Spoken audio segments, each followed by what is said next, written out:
In the last release of DecoNetwork, we greatly enhanced the batch production feature, making it work in conjunction with TeamStore enhancements in the same release.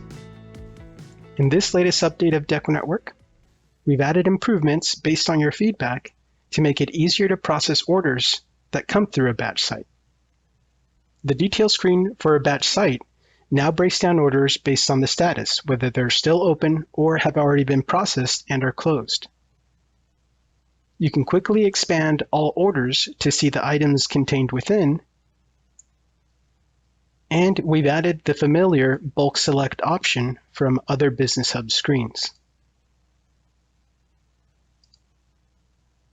In addition to those improvements, there's a new batch production worksheet available, which consolidates quantities for decorative products across multiple orders.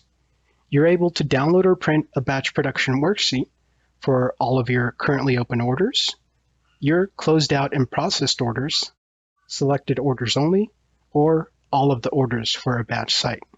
Let's go ahead and take a look at an example. The layout for this production worksheet is similar to what you're already familiar with, except the quantities for each item are consolidated across all of the orders for your site. These improvements should make it even easier for you to use TeamStores and process the orders for your batch production sites.